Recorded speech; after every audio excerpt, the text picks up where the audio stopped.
Hello guys, आज की इस वीडियो में हम आपको बताएंगे कि हम फ़ोन पे मर्चेंट का क्यूआर कोड कैसे निकाल सकते हैं, वो भी घर बैठे अपने मोबाइल पर। तो गाइज ये जानकारी पाने के लिए इस वीडियो को आप लास्ट तक देखते रहिए। तो सबसे पहले आपको प्ले स्टोर से एक एप्लीकेशन डाउनलोड कर लेनी है जिसका नाम है फ़ोनपे बिजनेस। तो आप इसका लोगो देख लीजिए, ग्रीन कलर का है फ़ोनपे की तरह। तो आपको यहाँ पर इसको डाउनलोड कर लेना है। तो हमने इस एप्लीकेशन को ऑलरेडी इंस्टॉल करके रखा है, तो हम यहाँ पर ओपन वाले बटन पर क्लिक करके इस ऐप को ओपन कर लेते हैं। ओपन करने के बाद कुछ इस तरह का पेज ओपन हो जाएगा।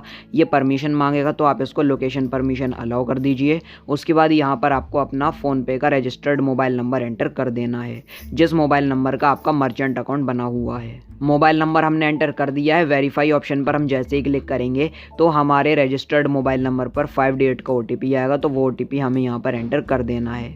तो OTP आ चुका है, ये ऑटोमेटिकली सबमिट हो जाएगा, नहीं तो आप इसको मैनुअली भी एंटर कर सकते हैं। अब जो आपका फ़ोनपे का मर्चेंट अकाउंट है उसका डैशबोर्ड ओपन हो जाएगा और यहाँ पर नाम शो होने लगेगा जिस नाम से आपका मर्चेंट का अकाउंट होगा। उसके बाद यहाँ पर आपको एक ऑप्शन देखने को मिलेगा शो QR। तो हम यहाँ पर जैसे ही क्लिक करेंगे तो यहाँ पर 2 UPI ID शो होने लगेंगी। यहाँ पर जो भी आपकी UPI ID होगी उसको आप सेलेक्ट कर लीजिए, जिस भी UPI ID का आप मर्चेंट अकाउंट का QR कोड लेना चाहते हैं। अगर एक मर्चेंट अकाउंट पर 2 QR कोड क्रिएट हैं तो आपको ये पेज देखने को मिल सकता है। तो हम यहाँ पर टर्मिनल 2 वाले ऑप्शन पर क्लिक कर लेंगे और आप यहाँ पर देख सकते हैं QR कोड निकल कर आ चुका है फ़ोनपे का।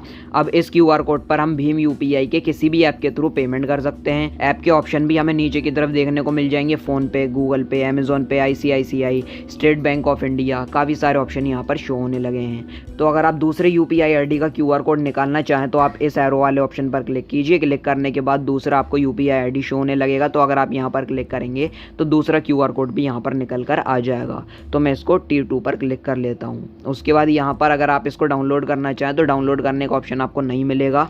आप इसका स्क्रीनशॉट ले सकते हैं जिस तरह से मैंने लिया है। और इस QR कोड के थ्रू अगर कोई पेमेंट नहीं करता है तो यहाँ पर इस UPI ID के थ्रू भी पेमेंट कर सकते हैं।